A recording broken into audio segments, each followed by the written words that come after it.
विद्यार्थी मित्रांनो, माझा पण महत्त्वाचा भाग याच्या अगोदर आपण यंग एक्सपेरिमेंट पाहिला आणि एक शेवटी असं म्हटलं होतं आपण की जे फ्रिंज आपण म्हणतो इंटरफरन्स पॅटर्न म्हणतो किंवा फ्रिंज विड्थ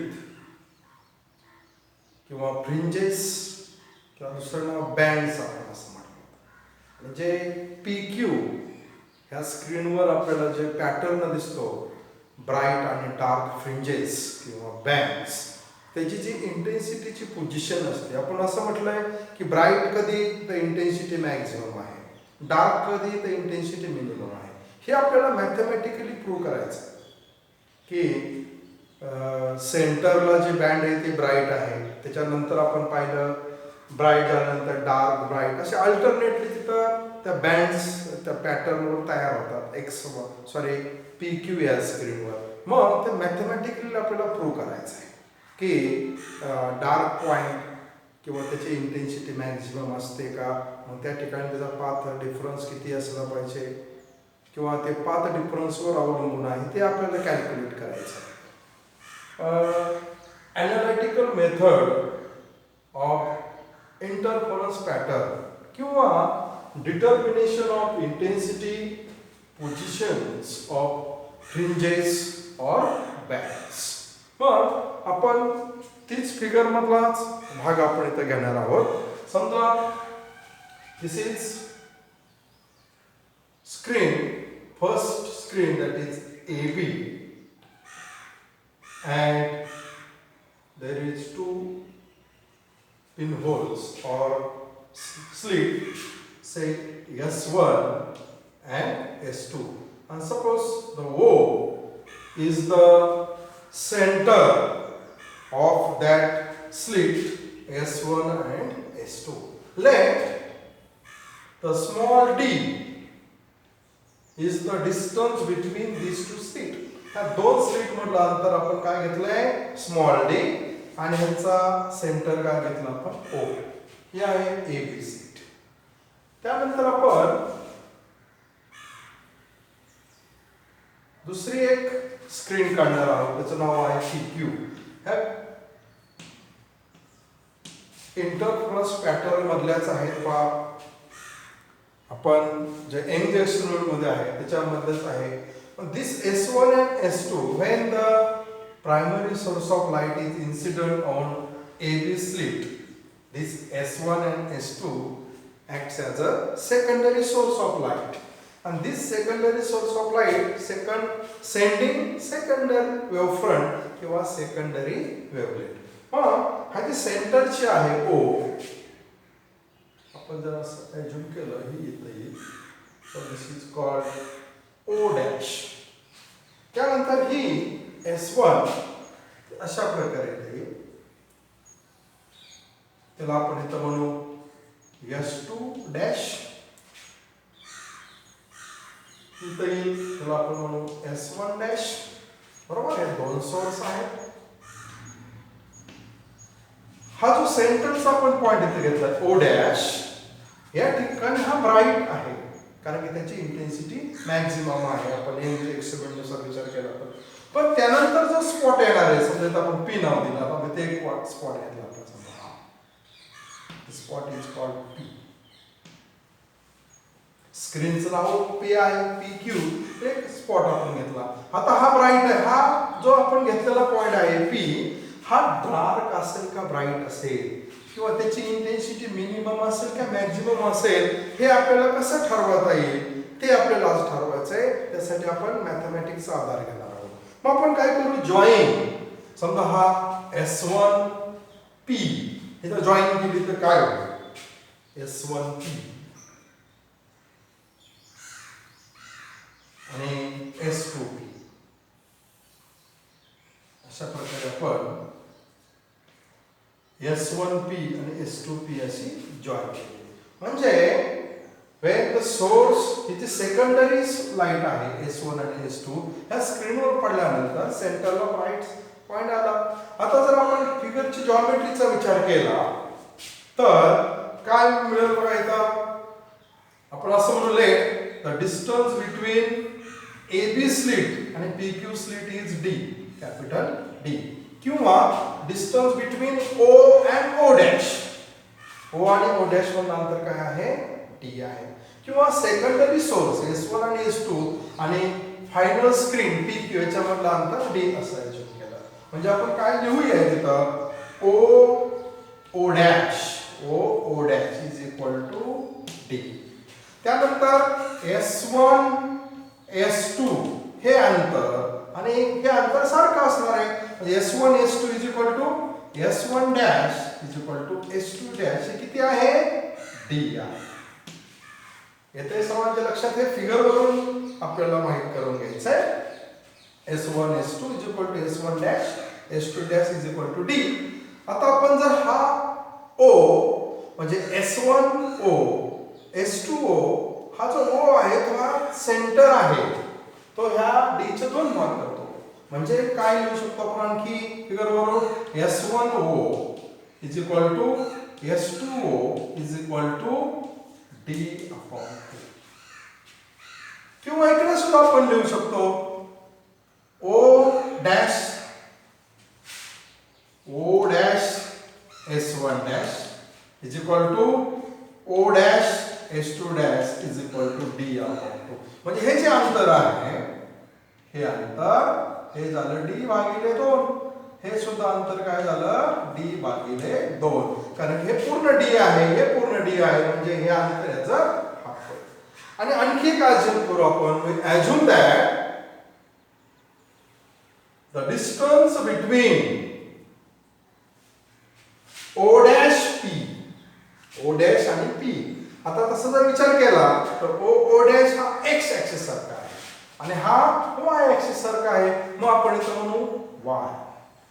y ला काय अज्युम केलं आपण ते लिहूया, O dash P is equal to y. येतं का बघा सर्वांच्या लक्षात. म्हणजे पुढला भाग आपल्याला सोपा जाईल. आपण फिगर वरून हे सर्व करायचं आहे, पाठ करत बसायचं नाही. आलं का लक्षात. आता हे अंतर O डॅश P हे किती आहे, y आहे. मग आपल्याला हे अंतर माहित पाहिजे. आता हे अंतर आपल्याला माहिती आहे, O डॅश S1 डॅश किती आहे, S2 डॅश O डॅश किती आहे. मग आपल्याला हे अंतर माहित पाहिजे. मग कुठलं अंतर माहित पाहिजे आपल्याला, S1 dash P is equal to किती बघा, S1 डॅश आणि P हे टोटल अंतर किती आहे, म्हणजे O डॅश P मायनस त्याच्यामधून हे मायनस होईल, किती येते, O डॅश S1 डॅश. येते का लक्षात बघा. हे अंतर आपल्याला माहित नाही, P S1 डॅश किंवा S1 डॅश P. मग हे टोटल अंतरामधून जर हे वजा केलं तर हे शिल्लक राहिलं. म्हणजे हे अंतर किती आहे, S1 dash P is equal to O dash P किती आहे आता बघू आपण, O डॅश P हे y आहे minus O dash S1 dash. कसं लिहिले आपण, O डॅश S1 डॅश किती आहे, D अपॉन 2. इथं सुद्धा आपण लिहिले D अपॉन. जे आपल्याला लागणाऱ्या गोष्टी आहेत त्या आपण इथे मेन्शन करून घेतोय. सिमिलरली आपल्याला दुसरे डिस्टन्स माहित करून घ्यायचं आहे, ते म्हणजे S2 डॅश P. इथे S2 आहे आणि हा ह्याच्या मधला अंतर. तर हे अंतर आपल्याला माहिती आहे किती आहे, ते y. त्याच्यामध्ये किती मिळवायचं हे अंतर. मग आता मी थोडंसं डायरेक्ट लिहितो, S2 डॅश P किती, y प्लस D अपॉन 2.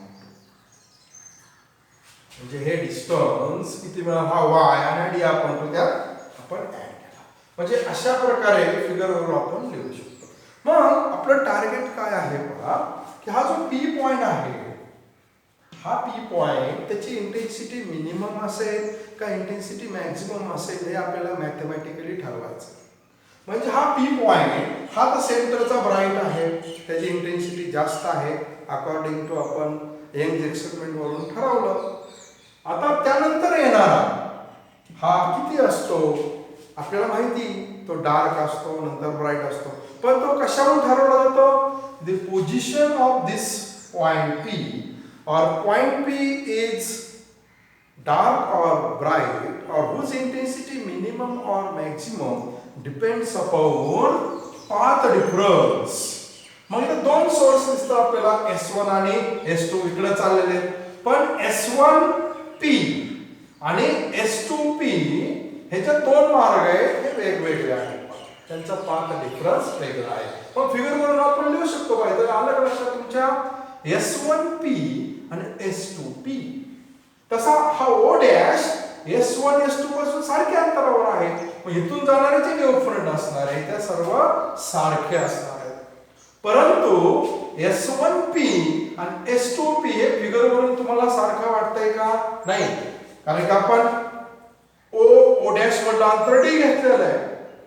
हे दोन्ही पॉइंट त्याच्यामध्येच आहे. पण टेक्निकली दिसताना आपल्याला हा S2P S1P पेक्षा मोठा दिसतोय. म्हणजे इथं काय येतो पाथ डिफरन्स येतो. आलं का लक्षात?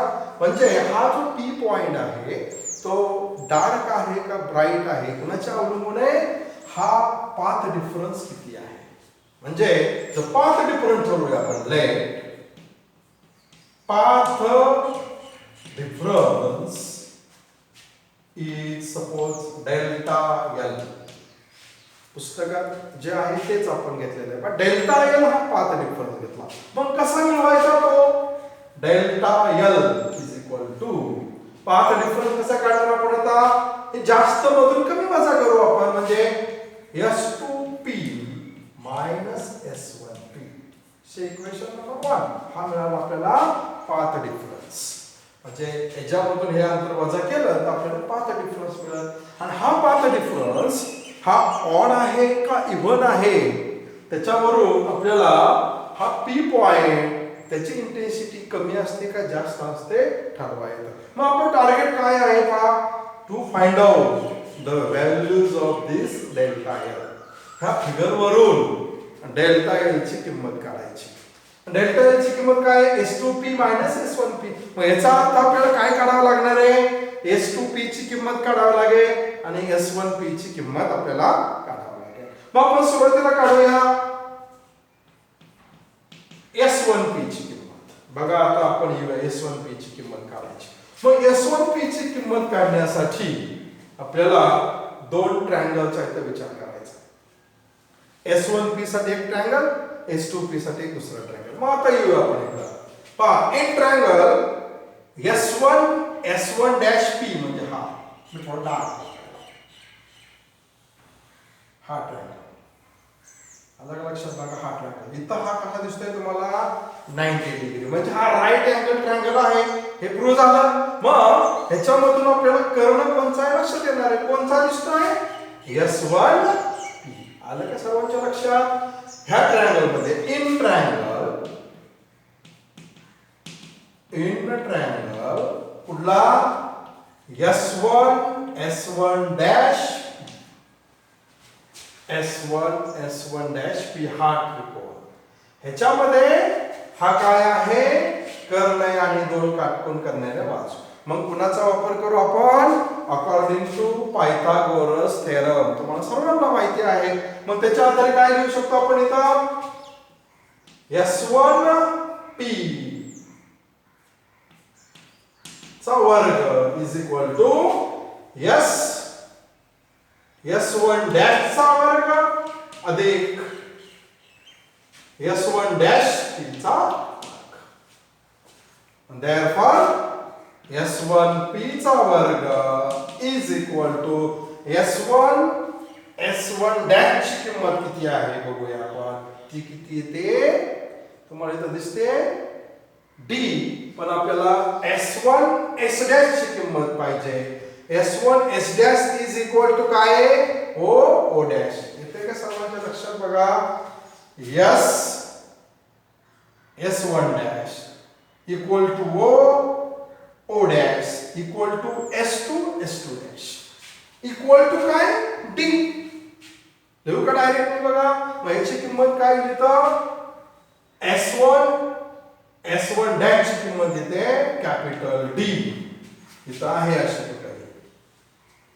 पुढे काय लिहितो प्लस S1 डॅश P चा वर्ग S1 डॅश आपण किंमत काढली का बघूया. S1 डॅश p चा वर्ग काय आली ते y minus d upon 2.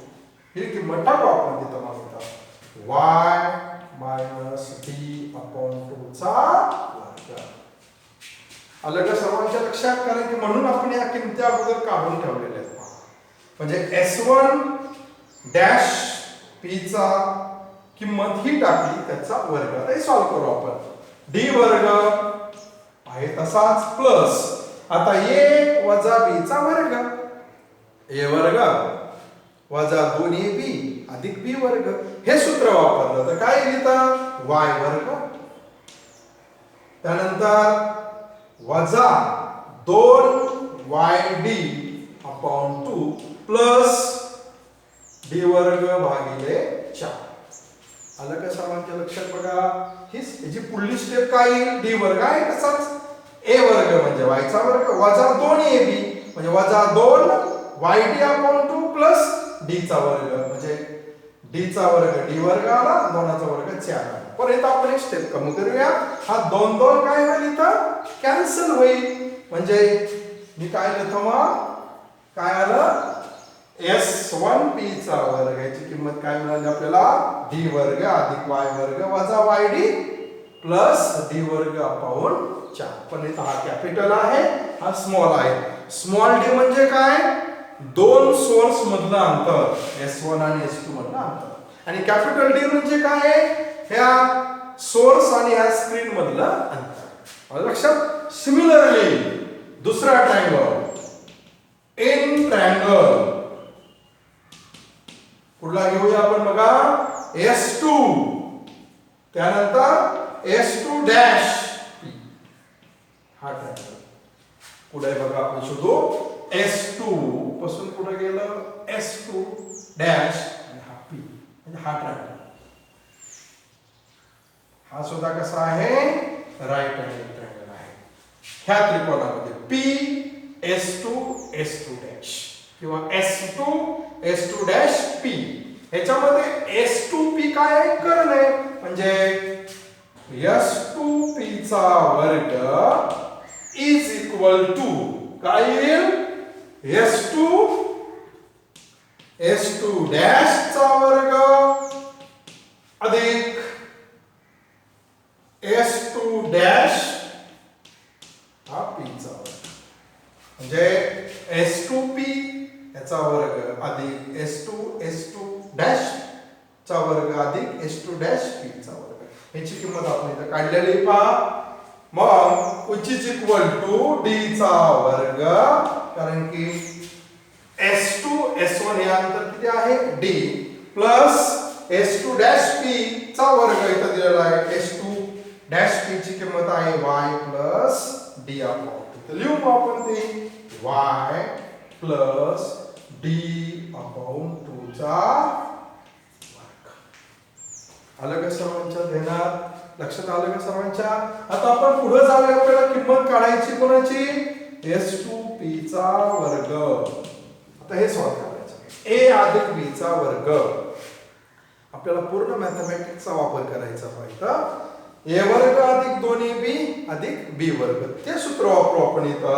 d वर्ग कॅपिटल D आहे तसाच plus y square plus 2yd upon 2 plus d raised to d square upon 4. आता परत आपण इथे काय करू हा कॅन्सल होईल. 2 2 कॅन्सल होईल म्हणजे काय राहील d वर्ग अधिक y वर्ग अधिक yd अधिक d वर्ग भागिले 4. अशा प्रकारे आपल्याला किमती मिळाल्या कोणाच्या S1p चा वर्ग आणि S2p चा वर्ग आपल्याला मिळाला आहे. पुढे काय करायचं आपण टार्गेट हे पहा ह्याची किंमत काढायची. मग काय करू आपण ह्याच्यामधून हे वजा करू. मग कसं करू बघा आपण S2p चा वर्ग वजा S1p चा वर्ग इक्वल टू. आता S2p चा वर्ग आपल्याकडे आहे का आहे. इथं आहे S2p चा वर्ग काय येतो लिहू आपण कॅपिटल डी चा वर्ग अधिक वाय चा वर्ग अधिक वाय डी अधिक स्मॉल डी चा वर्ग भागिले 4. आलं? आता आपल्याला मायनस काय S1P चा वर्ग, S1P च्या वर्गाची किंमत इथं आहे. तर मायनस म्हणजे हा काय होईल डी वर्ग, हा मायनस वाय वर्ग, हा प्लस वाय डी, हा मायनस डी स्क्वेअर अपॉन 4. कारण की मायनस नंतर आपल्याला माहिती आहे मॅथमॅटिक्सचे नियम, वजा चिन्ह लागल्यानंतर या सगळ्यांचे चिन्ह काढले बदलणार आहेत. म्हणजे हा प्लस होता तो मायनस झाला, प्लस होता तो मायनस झाला, मायनस होता तो प्लस झाला, प्लसचा मायनस झाला. ठीक आहे. आपण आता पुढे जाऊया. S2P चा वर्ग, किंवा आपण असं लिहू शकतो बघा इथं असा एक विस्तार असतो a वर्ग वजा b वर्ग. हा विस्तार कसा आहे, a अधिक b एका कंसात दुसऱ्या कंसात a वजा b. म्हणजे S2P square minus S1P square कसा लिहू शकतो आपण, S2P मायनस S1P पहिल्या कंसात, दुसऱ्या कंसात S2P plus S1P is equal to, तोच विस्तार केला फक्त आपण a वर्ग वजा b वर्ग ते लिहून घेतले. सेपरेट इक्वल टू काय बघा आता कॅन्सल होत आहे. आता d वर्ग इथं वजा d वर्ग झाले कॅन्सल, इथं वजा y वर्ग अधिक y वर्ग, इथं वजा y वर्ग झाले कॅन्सल, इथं अधिक yd, इथं अधिक yd म्हणजे काय झालं 2yd. परत पुढे डी वर्ग अधिक भागिले 4 हा प्लस आहे, डी वर्ग भागिले 4 हा मायनस, हा कॅन्सल. म्हणजे बऱ्याच टर्म कॅन्सल झाल्या आणि आपल्याला काय शिल्लक राहिलं, S2P मायनस S1P, दुसऱ्या कंसात S2P plus S1P equal to 2y. आपलं टार्गेट हे म्हणजे S2P मायनस S1P ची किंमत काढायची. आता मी पाहतो थोडा फिगरचा खाल्ला भाग इरेज करतोय. हे आता आपल्याला माहिती झालेलं आहे. म्हणजे आपल्याला कुणाची किंमत काढायची, S2P minus S1P is equal to काय होईल, हा इकडे गुणिले भागिले होईल पुढे गेला 2yd divided bye S2P plus S1P.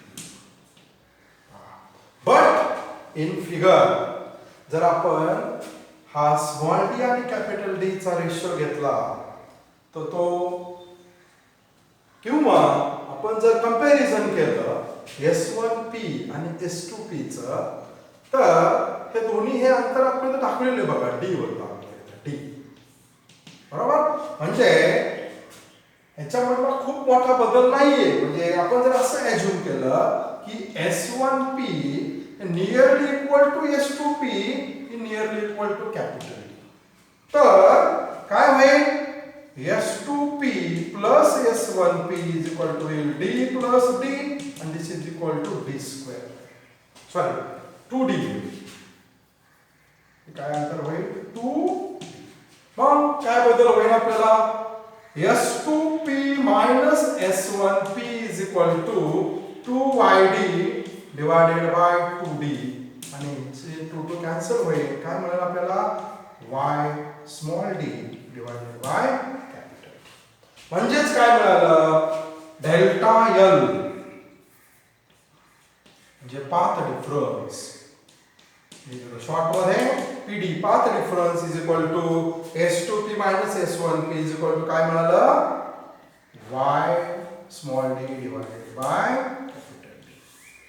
आणि हा जो पाथ डिफरन्स आहे डेल्टा L, ह्याची किंमत ही आली. हा पाथ डिफरन्स कसा असतो त्याच्यावर हा P पॉइंट ऑड आहे, सॉरी ब्राईट आहे का डार्क आहे ते ठरवलं जातं. पण बघूया आपण,